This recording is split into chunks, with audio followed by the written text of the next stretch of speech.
All right. Well, let's start this evening, our third evening of the Russo Brothers Italian American Film Forum Virtual Film Festival. Buonasera e benvenuti. Thank you so much for joining us tonight for the Russo Brothers Italian American Film Forum Virtual Film Festival, presented by the National Italian American Foundation in conjunction with the Italian Sons and Daughters of America, the Russo Brothers, and AGBO. NIAF is a membership-based, nonpartisan, nonprofit organization. Founded in 1975, NIAF's mission is to preserve the Italian American heritage and culture, promote and inspire a positive image and legacy of Italian Americans, and strengthen and empower ties between the United States and Italy.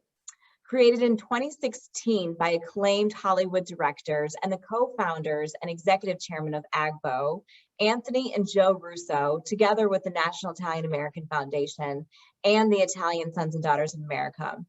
The Russo Brothers Italian American Film Forum provides an incredible opportunity for inspired and creative artists, just like Charles, to create films that explore the Italian American experience. Each year, a select number of applicants are awarded an $8,000 grant that serves as a production budget for the story they'd like to develop and create for the screen. Of those applicants, only 3 are invited to screen their films during the NIAF Gala weekend in Washington, and a final winner is chosen and presented an award during the gala dinner. At the gala this past Saturday evening, the 2020 and 2021 winners were announced, and we're pleased to feature the honorable mention from the 2020 edition, Charles Geno Marsala with Who, Killa the Chief. Charles is native of New Orleans, right, Charles? Are you from Yes. New Orleans originally? That's right. And the founder of AWE News. He produces the weekly TV show Celebrating Culture. Celebrating Culture has received 3 regional Suncoast Emmy nominations. Charles has developed a free tour app of Little Palermo in New Orleans. He's the president of the American Italian Federation of the Southeast and the divisional vice president of the Order Italian Sons and Daughters of America, and is a member of the Conference of Presidents of major Italian American organizations. Ladies and gentlemen, I'm honored to welcome Charles Geno Marsala. Wonderful. Thank you, Gabriella. Thank you, Gabriella. And I want to thank NIAF. It was a wonderful experience. We've had so much fun with this film. The encouragement, the camaraderie, working with NIAF and the Russo brothers and the family has just been fabulous. And this is a great film topic that was given to us as we worked on things to see how to tell this story. And it's a very important story about the Italian migration and challenges in America. So I really appreciate what NIAF has done, and the Russo brothers have given this an opportunity to be a forum to show this movie.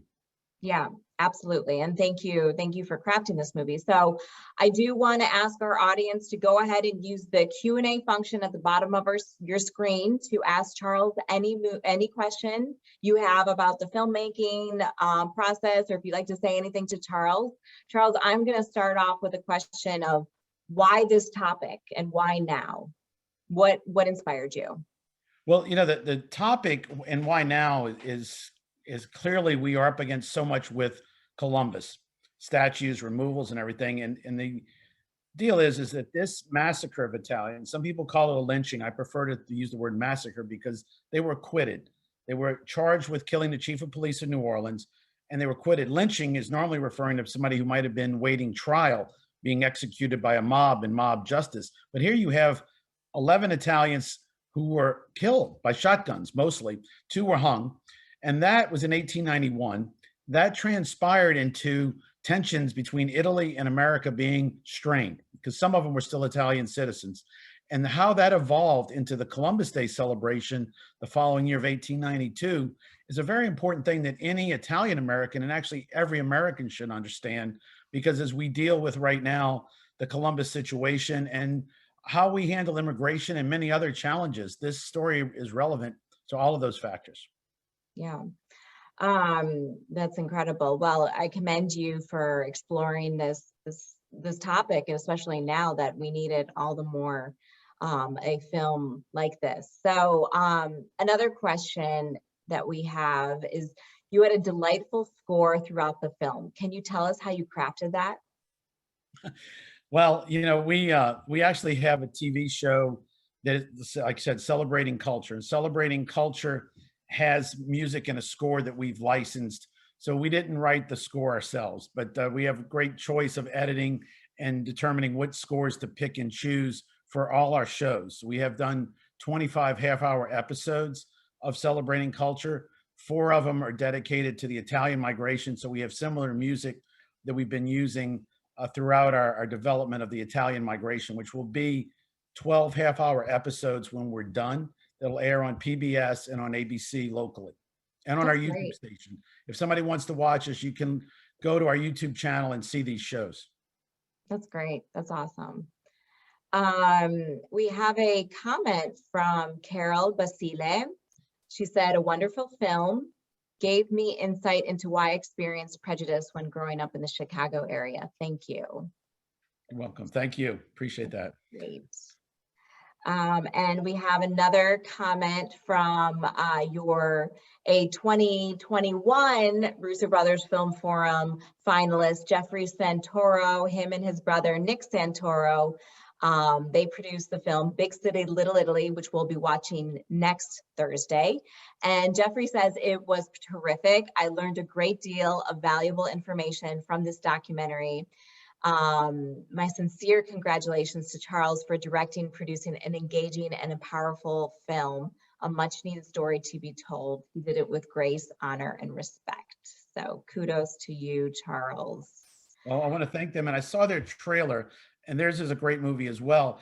We do in our movie go through many cities across America and in some little Italies. So there was some overlap, but they did a great job of showing the festivals of Little Italy, which are so important to our culture. Yeah, absolutely. And if we let go of those, there's really not much symbolism left of our culture here in America. So definitely need to preserve those little Italies that we have throughout our beautiful country. So Charles, another question, actually, it was just a follow-up question. You mentioned a YouTube channel. What is your YouTube channel called? Catherine would like to know. It'd be careful with this. It's AWE News. And that came from the word awesome. Our focus is on honoring people who do nonprofit work and those nonprofits. So for October, it was Italian Heritage Month. November is Veterans Month. So we will look at people, Wreaths Across America, Blue Star Memorials, and different people, how they honor veterans and do awesome things. So you can remember it as awe for awesome. And so you want to look up AWE. There are some people that have AEW News. So you want to make sure you get AWE News is us. Oh, I like that. I'll definitely remember that. I think we'll definitely remember that now. Awe for awesome. Great. So back to the content of your wonderful documentary. So was there any information that you unearthed while researching the story that didn't make it into the film? Well, yes, there's a couple of things that did not make it into the film, and we have a deadline. We may look at putting a subsequent version out, and oddly enough, right near the end of and you'll see we actually have some stuff in there that's very near the deadline that we put into this film on the Columbus Day and Little Italy celebrations. But I was having lunch with some Italians that meet quarterly, and they invited me to their luncheon. The guy next to me was in his 90s, and he, as I'm telling the story about what we're working on, he looks at me and he says in a 95-year-old voice, well, I don't want to ruin the movie, but he announces who he thinks killed the chief of police. And he said he worked on the docks when he was 20 years old, 70 years ago, and the people that he was working with knew who had killed the chief. And so that part did not make it. I don't have his testimonial in the film. We may add that. And another thing that I don't have in the film is part of the Knights of Columbus. And the Knights of Columbus had a very important role in the development of Columbus Day. In the 1920s, they actually funded a book by the NAACP, and they were very much helping end racism. They were taking on the KKK. My grandfather was a 4th-degree Knight. So I really wanted to get that in for personal reasons, but we just weren't able to get the right interview with the Knights of Columbus. And I hope to eventually get that in and add that into the documentary showing the role that the Knights played. That's fascinating. That's great. Charles, a comment from Chad Fava. It's amazing that most people here in New Orleans don't know this part of our city's history and how this part of our culture. Fantastic film. So I have to ask, in New Orleans, I've never been, I'm sorry. Is there any kind of monument, park, plaque, anything dedicated to this part of our history? No. You know, and in fact, it's been a challenge. I just came from a city council meeting. The we're trying to get 8 markers put up in Little Palermo that talk about the contribution of Italians to New Orleans. And you could go in the French Quarter. We used to have 20,000 Italians, 11 pasta factories, luxury pasta, Progresso soups come from there. All kind of other great things were done by Italians in that French Quarter. There is not one marker that says we were ever contributing to New Orleans. So this, I grew up with sometimes being teased. And actually I had a friend who up until last year, when he called me, he would say, "Hey, Charlie," and he was a friend, "who killed a chief?" And that was meant as an insult. It was meant to say, we know the mafia did it, but somehow you guys got off. So this is a very important part of some of the challenges that our ancestors went through. And we are looking to erect a monument. I'm going to make it more about, the theme is to make it more about the sugarcane harvesters, which the Sicilians were brought in here in the 1870s to cut sugarcane upriver. And we want to do that and honor our ancestors, but that has never happened. And it's a good point that Chad has. We do need to do something to honor our ancestors here in New Orleans.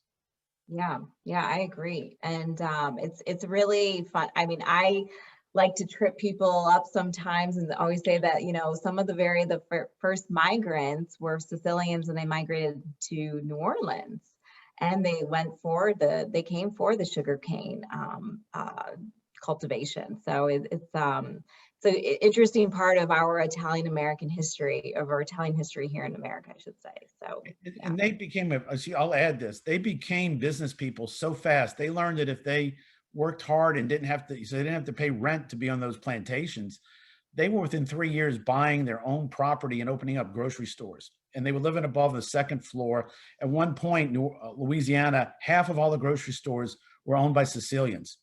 And then they started importing pasta and bananas and fruits into New Orleans and changed really America with what they were bringing through New Orleans going back to 1870s. Wow. Amazing story of their country. Well, I mean, I did not know that. In fact, Edward Ferguson says, "Charles, have you thought about doing a film about the mysterious axe murder who killed Italian-American grocers in New Orleans?" We have been approached. I've just finished reading that book, and there are 2 or 3 great stories out there.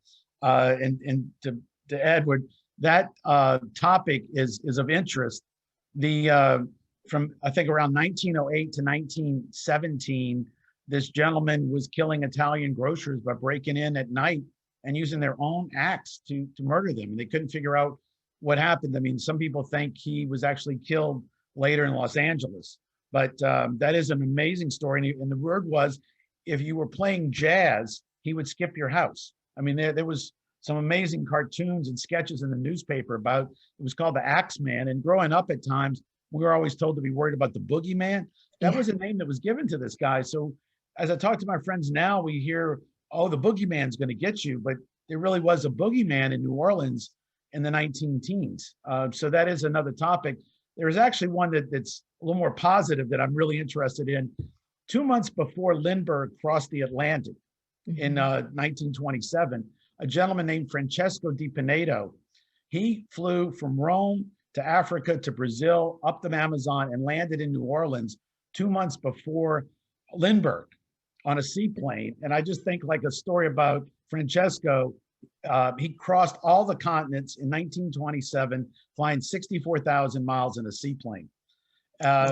He could be like he was a debonair, dashing guy, loved his style. He got out of the plane. He always had a golf jacket on and knickers. He always wanted to look good. So that might be another story that's also of interest. Wow, that's fascinating. Yeah. You have all the good stories. Yeah, we have a lot of interesting Italian stories, and just giving you a couple, but we could go on forever, really. Yeah, certainly, that is true. So Anthony Casello is asking, hi, Charles, thank you for your wonderful film. I just want to say that, oops, I just lost it. Oh, where did Anthony's, oh my gosh, where did Anthony's go? It literally just disappeared. I'm sorry. Oh, here it is. Sorry. Hi, Charles. Thank you for your wonderful film. I just want to say that as a fifth generation Italian with my great grandparents immigrating from Italy about the time of 1892, the film itself has been helping me embrace our culture and pursue my Italian citizenship. So thank you. Wonderful. Wonderful. Yeah. And the dual citizenship is a great thing to have these days. We actually, the Cultural Center in New Orleans can help you if you, I'm not sure if you've got a place to get it done, but we can help you do that if you need help with that. That's wonderful. Great. Now, Ronald Vitiello asks, thanks for the film, Charles. The film depicts Italian migrants working on plantations near New Orleans. Did these same corrupt landowners encourage Italians to settle in NOLA? Yes. They were called patrones. So the plantation owners would actually send a patron, which you might think of as HR, human resources, over to Sicily. And they would go into these villages and they would say, I have so many job openings at this plantation. So when the boat would leave, many of these Sicilians knew when they landed where they were going. And actually one of the stories, I'd encourage anybody to look on a map, and we've actually got this video done on our YouTube channel. It just aired. It's a great story. In 1895, they took 100 Italian families from near Rome and relocated to just outside of Louisiana and Arkansas on the Mississippi River. The town is called Sunnyside Plantation. It's by Greenville, Mississippi is on the other side, and Lake Village, Arkansas is the town they moved these families into. They were recruited by that plantation owner. They were in peonage, a horrible situation, dying of malaria, many things.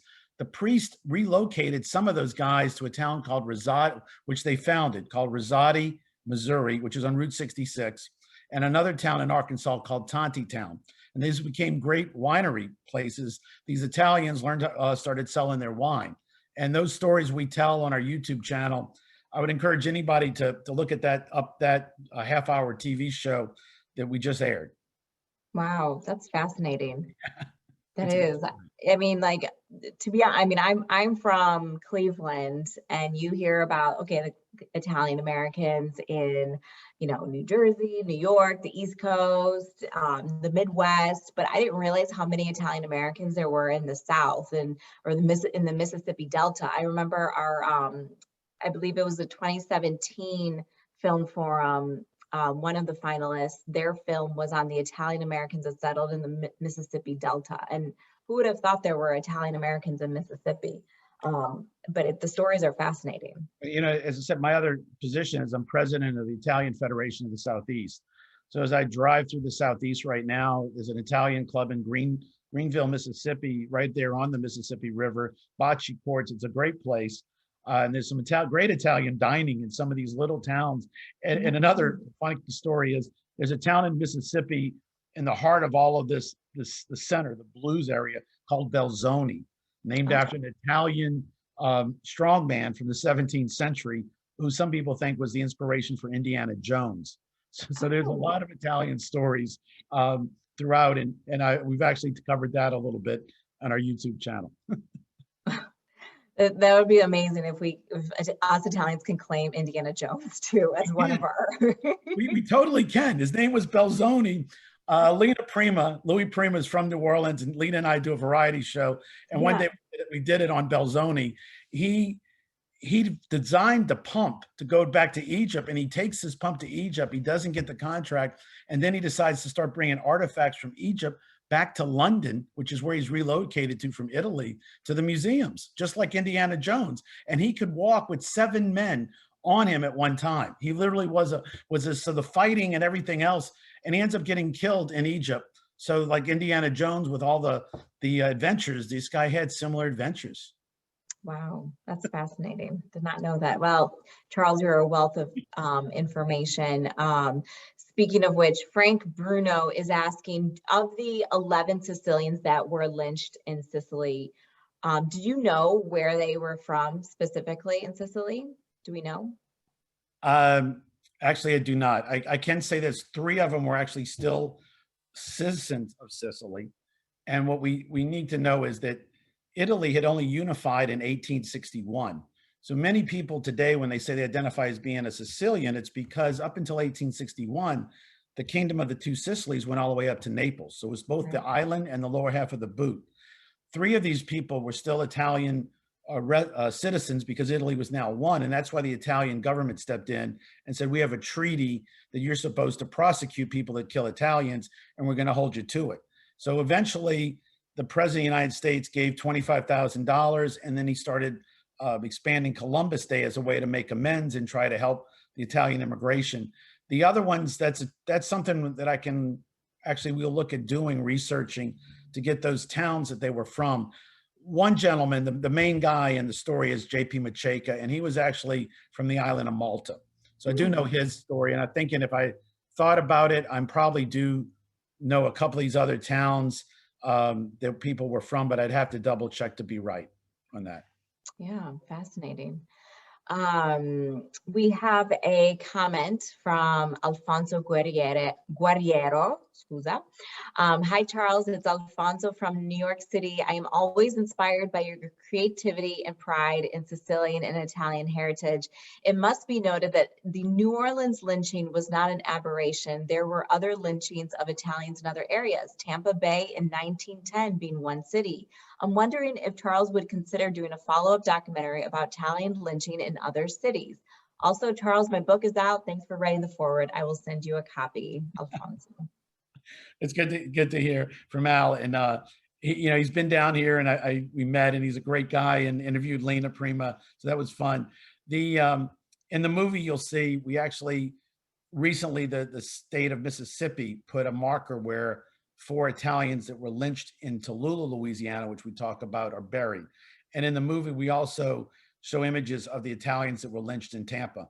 So we do talk about some of the other lynchings, not in detail how many, but enough to show that this was not, as Mariana Gatto of Los Angeles says, this did not happen in a vacuum, that this was a problem nationwide.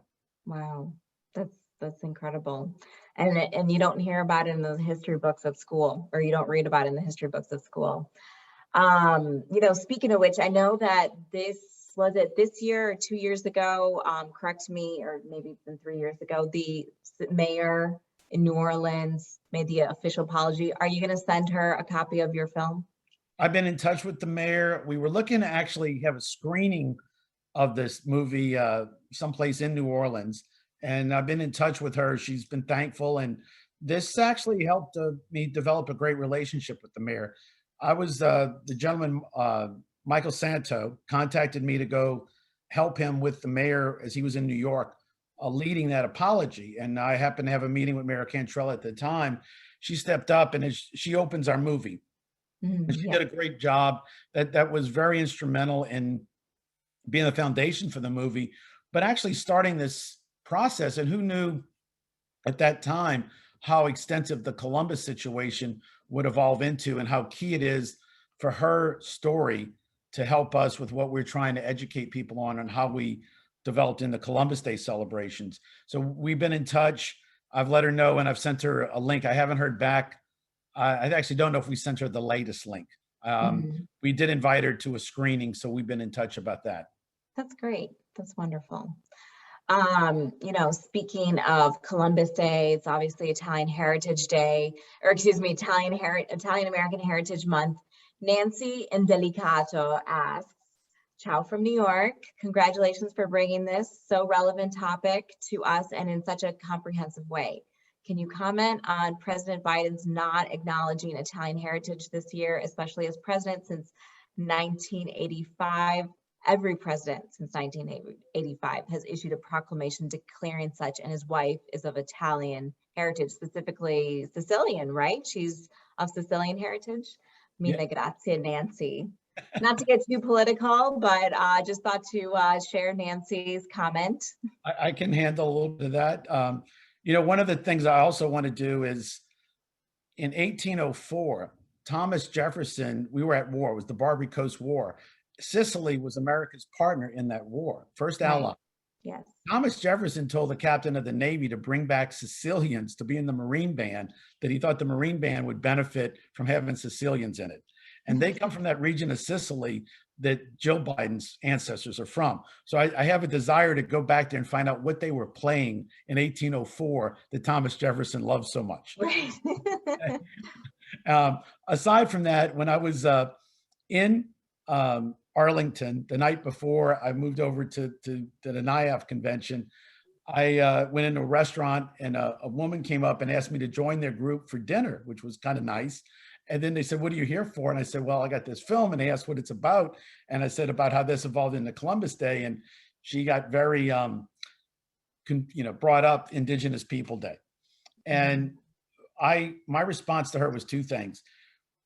In many states, Indigenous People Day was celebrated the fourth Friday of September for decades. So we've been celebrating Columbus Day for centuries. And it seems like the idea to move Indigenous People Day or Native American Day to be a conflict with Columbus Day is problematic to me. I've made some films with the Native Americans here in New Orleans and work with them on some projects. So I asked them why they were doing it. And they actually said many people in their organization oppose it. And they have some people that are pushing it that are not representative of the whole organization. So on my end, I think that I enjoy celebrating their day, and I hope that they would enjoy celebrating our day. There's no need to pit them against each other. We see that that's happening across the country in many places, not just with the president. So I think we need to work harder, and I hope this film helps some of the people, because this woman, after she heard what the whole story of Columbus Day was, had a different opinion. And today, many people, I think, are just hearing something that he caused colonialism. And we saw vandalism this year in Los Angeles at a church on Columbus Day. It had nothing to do with anything. Why? What's the purpose?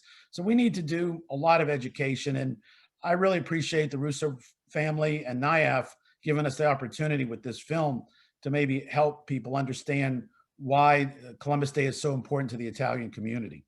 Yeah.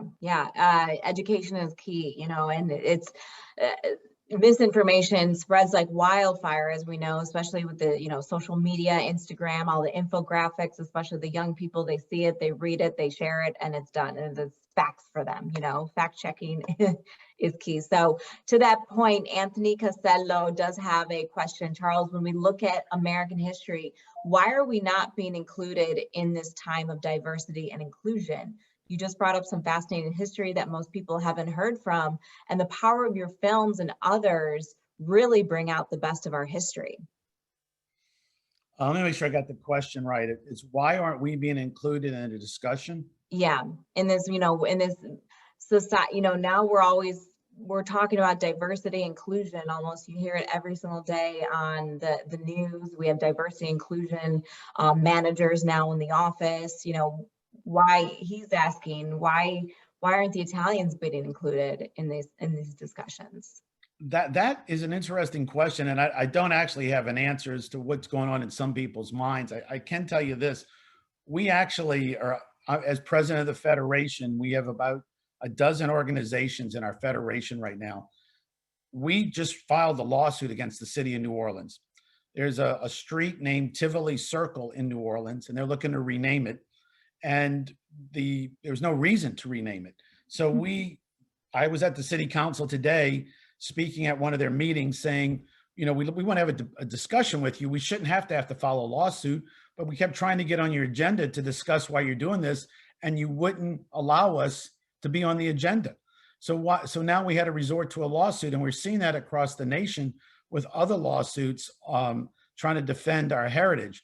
We are going to have to be, it's on us. It's totally on us. It's on our museums, which we see are doing a great job. We have a great one here in New Orleans. I've been to the ones in LA and Cleveland. I know New York does. We're going to have to do a hell of a job of education. And maybe it's, and we designed this show so that if anybody wants it, it could air in a local PBS market. It's basically an hour long. It's one of the longer entries into the competition, but by being an hour, it allows somebody to have an hour of airtime to tell our story. And we're going to need to do more to let that be known. There's a little bit that's been done in the past as I read about things here and there, but definitely not enough. And at this point, I'll be blunt. There was 2 years ago a story in the New York Times titled "How Italians Became White," and I responded by writing an article that they didn't print, but you could Google it, and it's been printed in other papers. That says "How Italians Became Americans," and I talk about how we worked to become Americans and contribute to America, and we're going to have to become aggressive with telling that, or else our history will become that we were part of the colonialization when we weren't. Right. Yeah. Yeah. It's really on us. It's on us to speak up and put our foots down or feet down and say, enough's enough. We're not going to be treated like this. And because that's how you gain the respect of others, and they hear your voices. So, well, kudos to you. In fact, I'm going to add something to that. We've got great leadership right now coming out of the Conference of Presidents with Basil Russo. And at the meetings I've been at and listened to him speak, I mean, we are taking stances whenever we can with these lawsuits. We've also saw that there was stuff against the Sopranos that was done to try to maul them. But even this past weekend or 2 weekends ago, Saturday night, I think it was this past weekend, Saturday Night Live does a skit. And in the end, they decide the only thing we can make fun of now is the stinky Italian is going to be the mascot of the Washington football team. I mean, how they can still take Italians and nobody else? We are still that only group that is open for Saturday Night Live skits to be made fun of. How is that? Right. Yeah. Yeah. You're absolutely right. You're absolutely right. It's not right. It's not right. Well, continuing on with our conversation, Charles, Frank Shiro says that he's saying that one of the Sicilians was a matranga, probably from the same town that my dad was born in, which was then called Piana dei Greci, but now is appropriately called Piana degli Albanesi, located in the Provincia di Palermo. So there's a fun fact about one of the Sicilians. Where I would like to reach out to me because my ancestors are from that town as well. And the story there is in the 1400s, the Muslim Turks came into Albania and chased a group out of Albania into Sicily. And I have an ancestor from there. We have a mausoleum in New Orleans that we're going to do a blessing on November 1st, All Saints Day, the mausoleum to Piana dei Greci. So I very much realize that this now need to know that we might be cousins. And the Matranga gentleman was spared. He was not killed that day. He was, in fact, in the way it played out, the DA never presented any case against Matranga. He was on trial, and the judge instructed the jury before they went to deliberations to acquit Matranga because there had never been a case. In those days, a judge could do that. And the jury might have tried to overrule the judge, but the judge actually said this guy is innocent because the DA are not guilty because the DA has never said anything to prove that he had anything to do with this. So that is the Matranga story, and I would be happy to talk to this gentleman more on the whole Matranga story. Is very intriguing. How when the assassins went into the jail, they were given the names of the 11 people to kill, and 3 of them had not even been tried. There were 8 of them that were tried, and of the 8, 2 were let go. There was the 14-year-old boy was not killed, Matranga was not killed, and there was one other person that was not killed. Of the 11, so that's how that worked out. And then yet they killed other people that had never been tried. So there was a hit list, which we try to show in the movie, that the people that they were doing the killing of the Italians may have been responsible for killing the chief because of the way they were so organized. Really? Yeah. Wow. Well, speaking of which, we have one of the viewers right now, Diana Pregent, says, my great-grandfather was one of the Italians lynched in 1891. If you decide to hold a screening of the movie in New Orleans, will you invite his family members? His name is Rocco Geraci. Yes, please. And we'll have to, either you can give me the email addresses or they can reach out to me, but we would want to make contact. And we're looking to do that 3 years ago. So we didn't know some of these people existed. And now that we do, we want to do everything we can to be in touch with them. Yeah, that's incredible.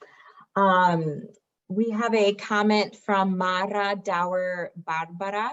She says, thank you, Charles, for this evening's presentation. My grandmother, Antonina Borello Tarantino, immigrated from Contessa Antolina with her siblings. Half went to New Orleans, the rest to Brooklyn, New York, where I am from. My New Orleans cugini are filling in the blanks. Very important to keep our history alive. So. You know, this is a weird story to say, but my great grandparents are actually from 8 villages in Sicily. So when I say I'm from, I got Piano de Grecchi, I can also say I got Contessa Antolina, Sala Peruta, Cefalù, Rocca Paloma, and a couple other villages. So there's a great group in New Orleans. Contessa Antolina has a great mausoleum. We have 12 mausoleums in New Orleans to all the villages. And many of these clubs still have an annual banquet in honor of their ancestors, and maybe some other event as well. So please reach out. We'd love to get you connected to the Contessa Antolina group here in New Orleans. Wow, that's awesome. That's great. One big family reunion. We have another comment, Charles, from Julie Anna Napoleon. She says, thank you for making a very informative movie. I knew the story, but you added so many facts that I did not know. I was also very moved by the New Orleans mayor's words about how much Italians have influenced the culture of NOLA. So I want to thank her for that. And we actually, once I got into this, I read about 8 books, and it's not easy getting this information. There was a couple other gentlemen. I want to thank Sal Pericone and Doug Casey.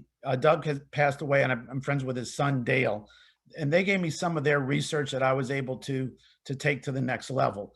Then there were some other great books out there, and you'd hear one tidbit in one book, and then you'd have to go digging other ways to explore and learn about, like, James Houston and what his role was, and how many people he had killed prior to the day of the lynching, and some of these other characters. It required a lot of research on that, and it became very interesting to find some of these stories that you didn't know about when we started the project. Sure. Yeah, it's really, you dig a little deeper and you find you unveil so many things. It's like digging for gold, kind of. Yeah. It is. So Frank Shiro, he is the past president of the National Italian American Bar Association, and would like to connect with you. So I'll share his contact information with you, Charles. He was the mayor of New Orleans in 1977, and he grew up with an intense Italian section of Rockford, Illinois, and his neighbor was the Matranga family. So I'll be sure to pass along Frank's information to you, and just yeah. Forgive me. Frank wasn't the mayor. You mean like his dad or his? Oh, I'm sorry, Victor. I'm sorry. Excuse me. Pardon me, Victor. Victor H. Shiro was the mayor of New Orleans in 1977. So we are trying to get we have 8 markers that we're trying to get the city of New Orleans to erect right now that have been approved by the state. And one is dedicated to Mayor Victoskiro. Phenomenal man, did amazing things, bringing the Saints here, the Superdome, New Orleans theme park in Disneyland is Victoskiro. His integration policies were great for what he did during the Civil Rights era. We had the Michoud rocket being built here. His list of what he did, expanding Mardi Gras, you could just go on for days about that man. And I'm thrilled to want to connect with the gentleman. Yeah, I'll definitely connect the two of you. We have another question, one of our last ones. Do you think immigrants in New York City or Boston during the first half of the 20th century would have ever heard of the massacre? I wish I could have asked my parents whether they had heard of this. It was so buried. Lorraine Mangione. Well, in the movie, you'll hear a point where a gentleman in the movie says he got the New York Times to write an editorial praising the people that killed the Italians. So that was a big thing. Yes, it was nationwide, and some of the stories that I read about what each paper was carrying it about nationwide, which put the pressure on President Harrison to do something. So clearly in New York, they knew about it. It was front page in the Times, and they have I think we actually have an image. So if you're watching the movie, you can pause at one point where a gentleman named Frank Howard says he got the New York Times to write a story praising the assassins of the Italians, and you could click and see that headline. Wow, that's That's fascinating. Speaking of which, to the viewers, we are going to send the recording again of, or excuse me, the link to Charles' movie, just in case you weren't able to view it before tonight's session. It won't be, I don't know if Charles, how long you're going to want to keep the link available to our viewers. I don't know if you're going to submit it to any film festivals or anything, so you want to keep it, you know, under the blanket a little bit, but we will share it with you, the viewers. We're going to share this recording with you as well tomorrow or in the next couple days when we can send it out. And I'm going to ask one more question, Charles.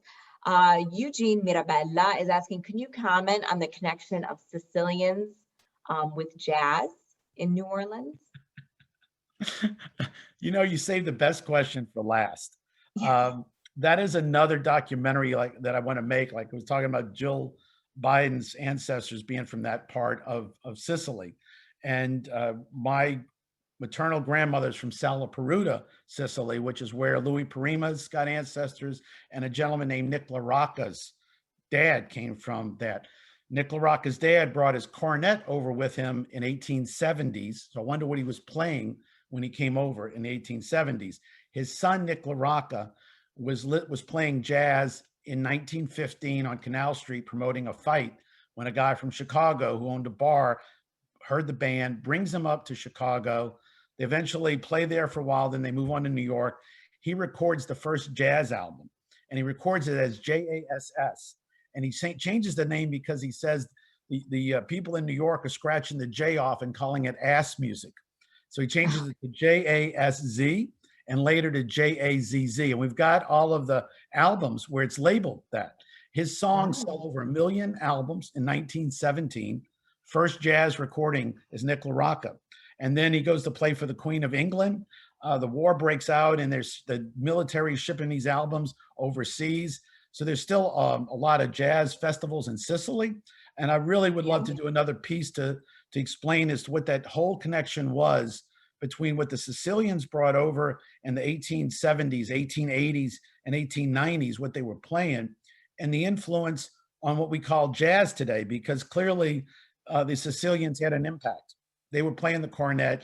Opera was big in the way that jazz works. Jazz is like musical opera, and the Sicilian opera, the Italian opera, was an influence in it. So it's a great idea to do another documentary on Nick Larocca and how jazz got brought into America through the Sicilians.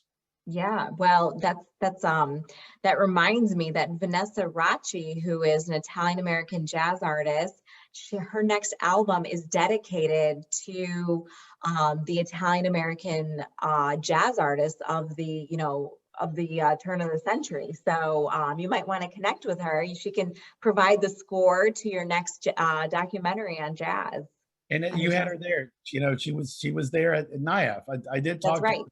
Yeah. And her husband, and we had a great conversation. So NIAF is a great place for making Italian connections. I really encourage anybody to put it on your calendar. Yes, absolutely. Well, with that said, I'm going to connect Charles and Frank Schiro after this, and anyone else who wished to be connected with Charles, I'll be sure to connect you all. And Charles, we're going to wrap it up. What do you think? It was a great experience. And again, thank NIAF and the Russo family for making this possible. It's really a turning point. Just like our ancestors 100 years ago were facing so many challenges with racism and other issues, anti-Italianism, we are facing that right now with what's going on with Columbus and other issues and how it's being portrayed. So we need to be very unified, and we've got great leadership. So thanks to both of you groups, NIAF and the Russo family, for what they're doing to get the word out and help Italians organize to keep our heritage alive. Absolutely. Well, thank you so much for joining us tonight. Tonight was, highlighting Charles Geno Marsala's beautiful film about the lynching of Sicilians in New Orleans. Who Killa the Chief? Next Monday, we'll be back here was potentially dangerous, when it was a crime to be Italian, talking about the World War II era and how Italian Americans were treated during that time. On Tuesday night, we're gonna be watching a comedy, Calzone's Pizza, and then on Thursday night, we're back with Big City, Little Italy, a documentary on all of the Little Italies throughout the United States. So I hope you can join us. Thank you so much for joining us. Thank you so much for supporting Charles and artists and filmmakers, whether they're aspiring filmmakers or filmmakers. They've been filmmakers all their life. Thank you so much for your support, and thank you. Grazie, buona serata. Grazie, Charles. Buonasera, grazie. Thank you. Ciao. Ciao, Bella.